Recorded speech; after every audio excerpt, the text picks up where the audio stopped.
श्रीमद् भागवत महापुराण चतुर्थ स्कंद अध्याय 9। श्रीमद् भागवत महापुराण चतुर्थ स्कंद नवम अध्याय है। ध्रुव का वर पाकर घर लौटना। श्री मैत्रेय जी कहते हैं, विदुर जी, भगवान के इस प्रकार आश्वासन देने से देवताओं का भय जाता रहा और वे उन्हें प्रणाम करके स्वर्गलोक को चले गए।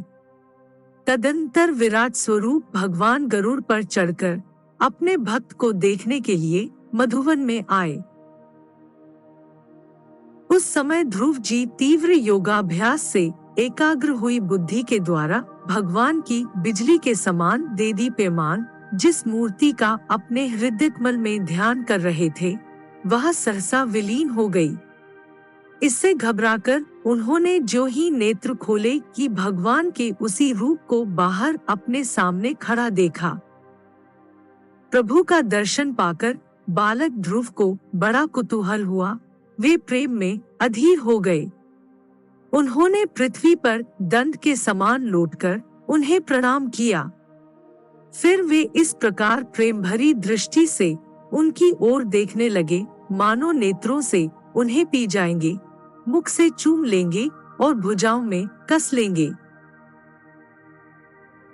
वे हाथ जोड़े प्रभु के सामने खड़े थे और उनकी स्तुति करना चाहते थे, परंतु किस प्रकार करें यह नहीं जानते थे।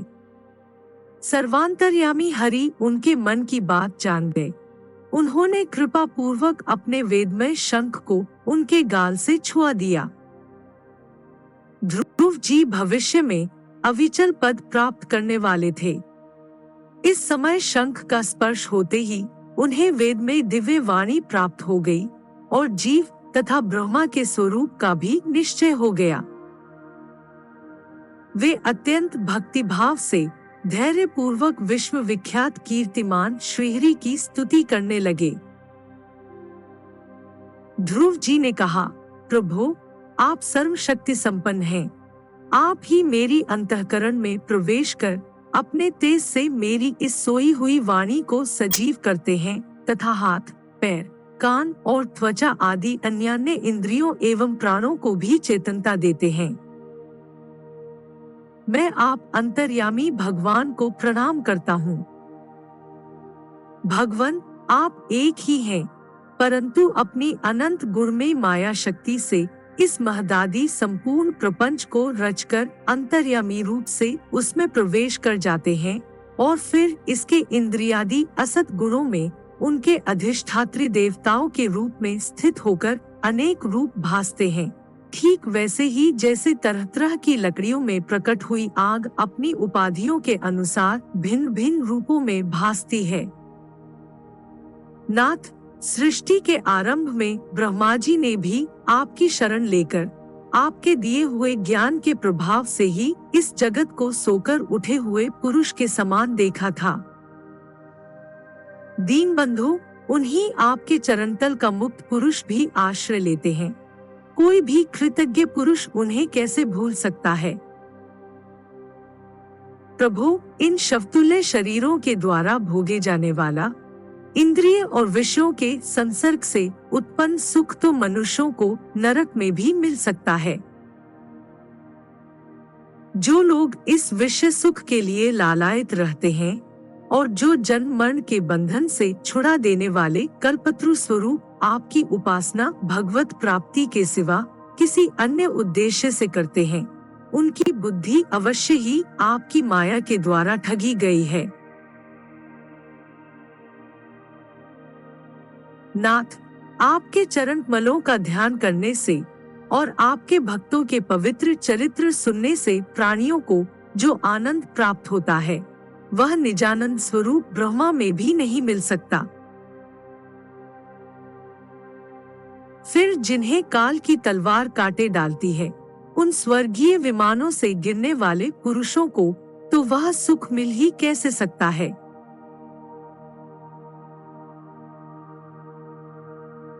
अनंत परमात्मन, मुझे तो आप उन विशुद्ध हृदय महात्मा भक्तों का संग दीजिए जिनका आप में अविच्छिन्न भक्ति भाव है। उनके संग से मैं आपके गुणों और लीलाओं की कथा सुधा को पी पी कर उन्मत्त हो जाऊंगा और सहज ही इस अनेक प्रकार के दुहकों से पूर्ण भयंकर संसार सागर के उस पार पहुंच जाऊंगा। कमलनाथ प्रभु, जिनका चित्त आपके चरणकमल की सुगंध से लुभाया हुआ है, उन महानुभावों का जो लोग संग करते हैं, वे अपने इस अत्यंत प्रिय शरीर और इसके संबंधी पुत्र, मित्र, गृह और स्त्री आदि की सुधि भी नहीं करते।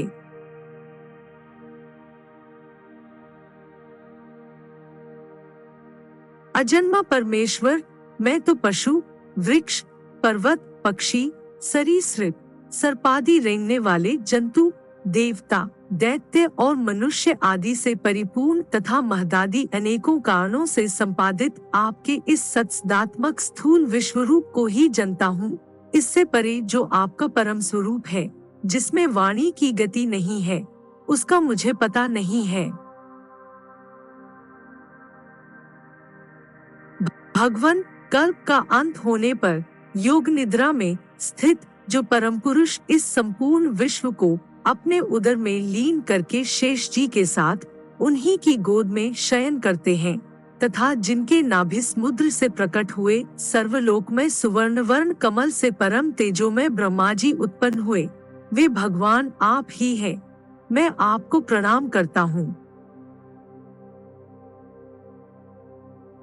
प्रभु, आप अपनी अखंड चिन्मयी दृष्टि से बुद्धि की सभी अवस्थाओं के साक्षी हैं तथा नित्य मुक्त शुद्ध सत्वमय सर्वज्ञ परमात्म स्वरूप निर्विकार आदि पुरुष षडैश्वर्य संपन्न एवं तीनों गुणों के अधीश्वर हैं।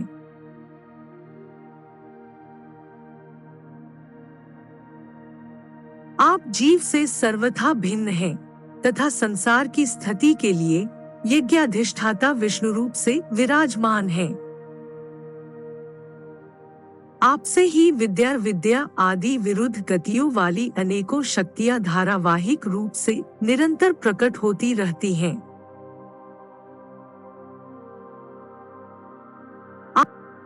आप जगत के कारण अखंड अनादि अनंत आनंदमय निर्विकार ब्रह्म स्वरूप हैं।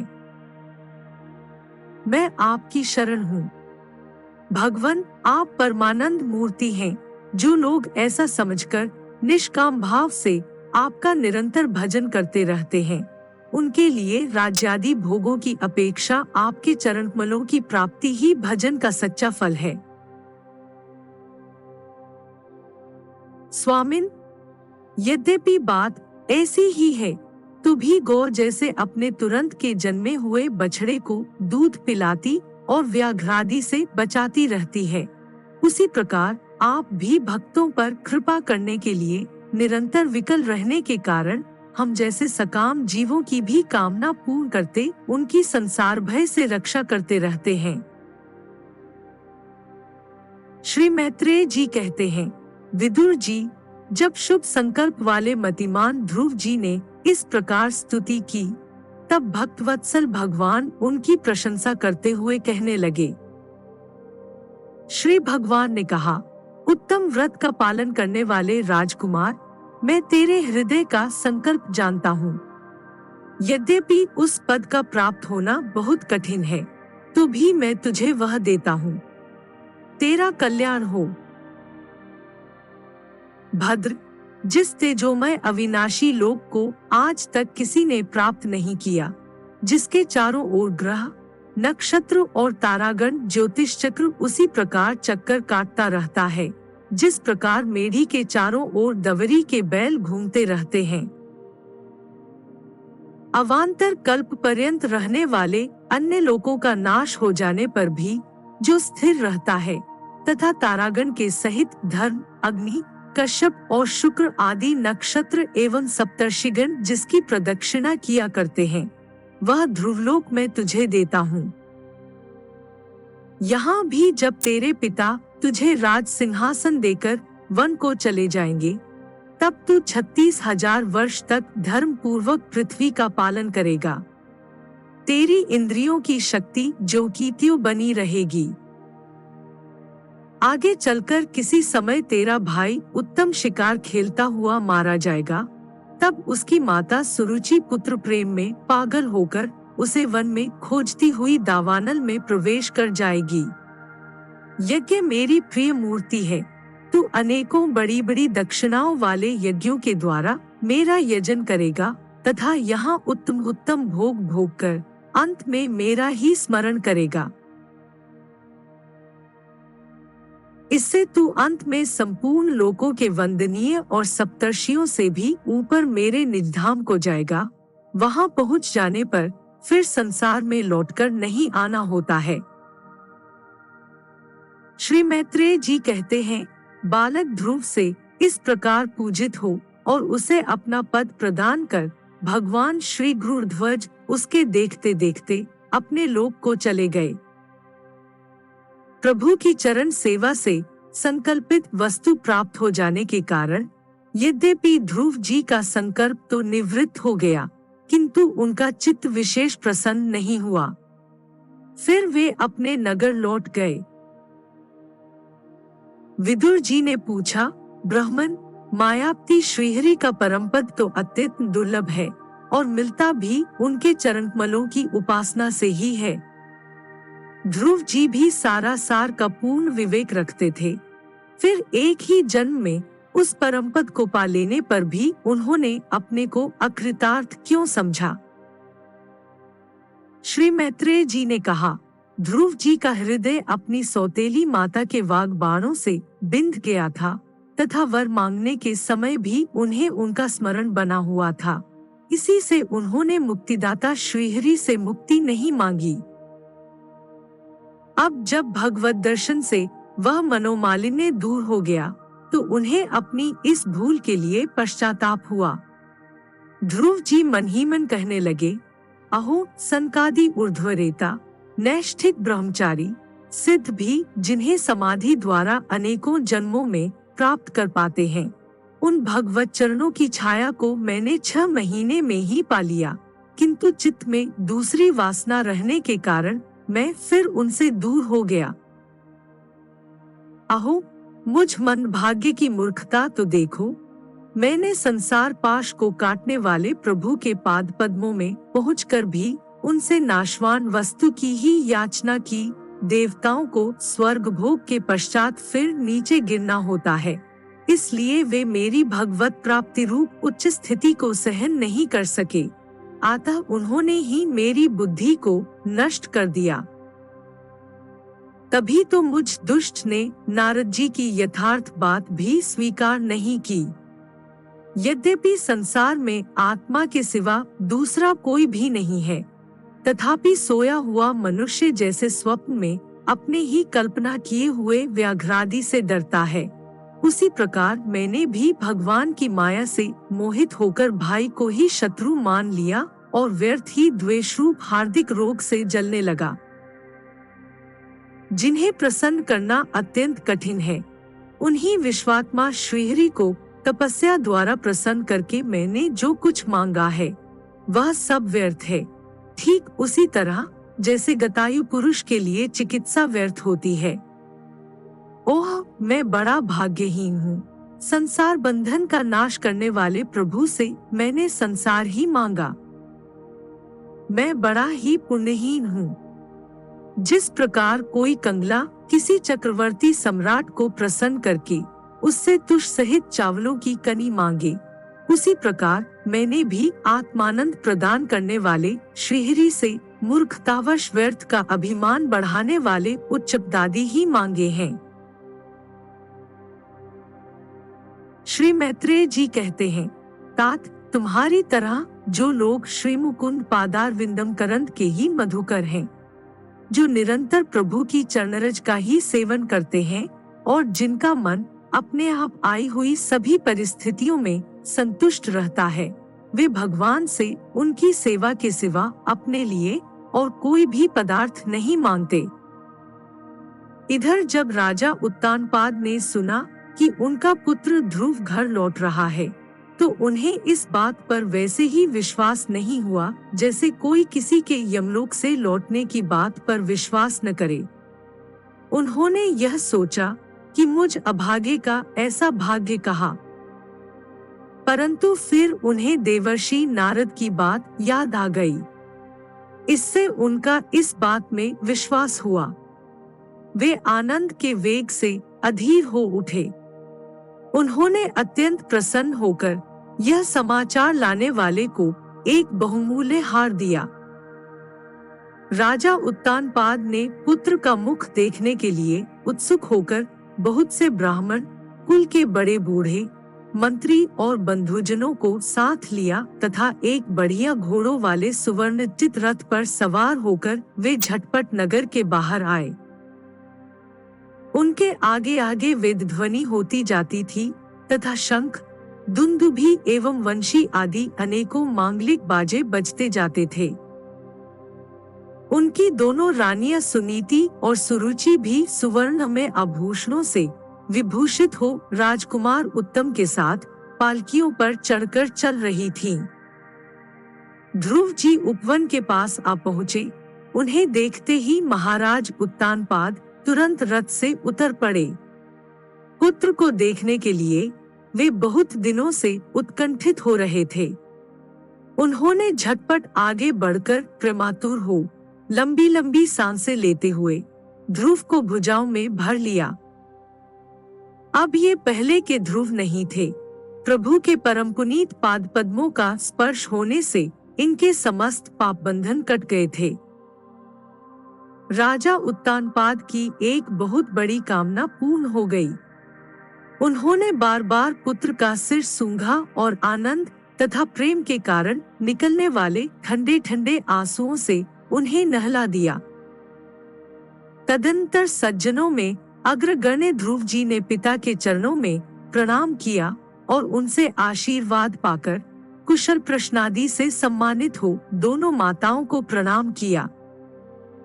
छोटी माता सुरुचि ने अपने चरणों पर झुके हुए बालक ध्रुव को उठाकर हृदय से लगा लिया और अश्रु गदगद वाणी से चिरंजीवी रहो ऐसा आशीर्वाद दिया। जिस प्रकार जल स्वयं ही नीचे की ओर बहने लगता है, उसी प्रकार मैत्री आदि गुणों के कारण जिस पर श्री भगवान प्रसन्न हो जाते हैं, उसके आगे सभी जीव झुक जाते हैं। इधर उत्तम और ध्रुव दोनों ही प्रेम से विह्वल होकर मिले। एक दूसरे के अंगों का स्पर्श पाकर उन दोनों के ही शरीर में रोमांच हो आया तथा नेत्रों से बार बार आंसुओं की धारा बहने लगी। ध्रुव की माता सुनीति अपने प्राणों से भी प्यारे पुत्र को गले लगाकर सारा संताप भूल गई।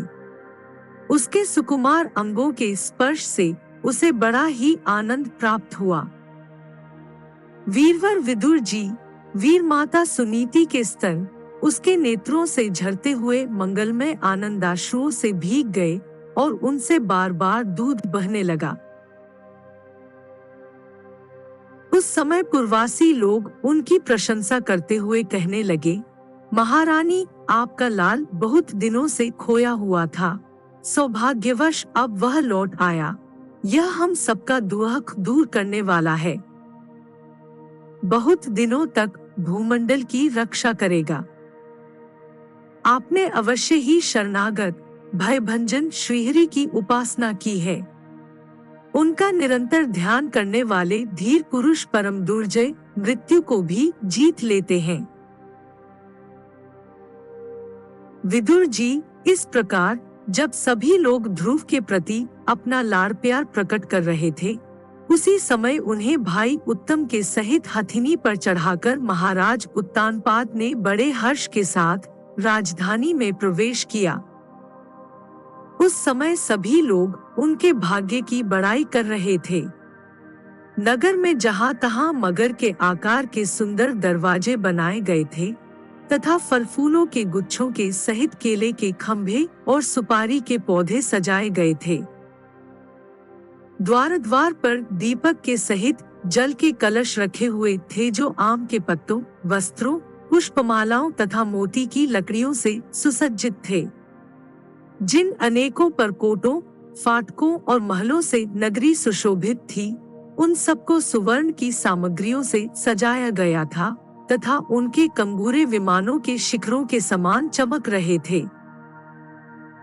नगर के चौक, गलियों, अटारियों और सड़कों को झाड़ बुहार कर उन पर चंदन का छिड़काव किया गया था और जहां तहां खील, चावल, पुष्प, फल, जो एवं अन्य मांगलिक उपहार सामग्रियां सजी रखी थीं। ध्रुव जी राजमार्ग से जा रहे थे। उस समय जहां तहां नगर की शीलवती सुंदरियां उन्हें देखने को एकत्र हो रही थीं। उन्होंने वात्सल्य भाव से अनेकों शुभाशीर्वाद देते हुए उन पर सफेद सरसों, अक्षत, दही, जल, दूर्वा, पुष्प और फलों की वर्षा की।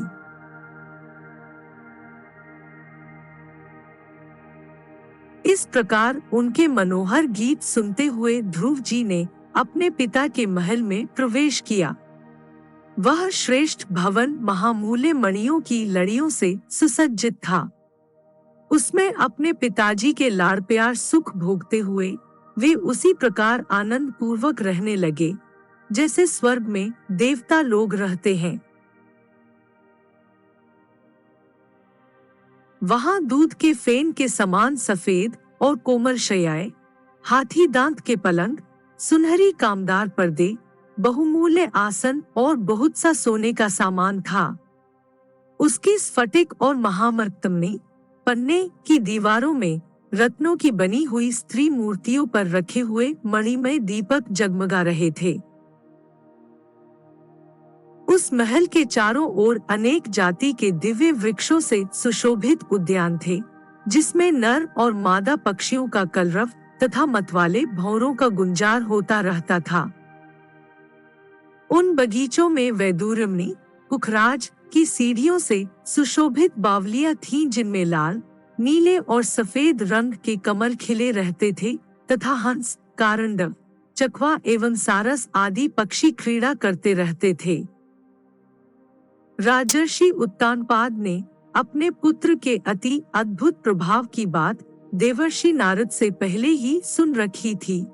अब उसे प्रत्यक्ष वैसा ही देखकर उन्हें बड़ा आश्चर्य हुआ। फिर यह देखकर कि अब ध्रुव तरुण अवस्था को प्राप्त हो गए हैं। अमात्य वर्ग उन्हें आदर की दृष्टि से देखते हैं तथा प्रजा का भी उन पर अनुराग है। उन्होंने उन्हें निखिल भूमंडल के राज्य पर अभिषिक्त कर दिया और आप वृद्धावस्था आई जानकर आत्म स्वरूप का चिंतन करते हुए संसार से विरक्त होकर वन को चल दिए।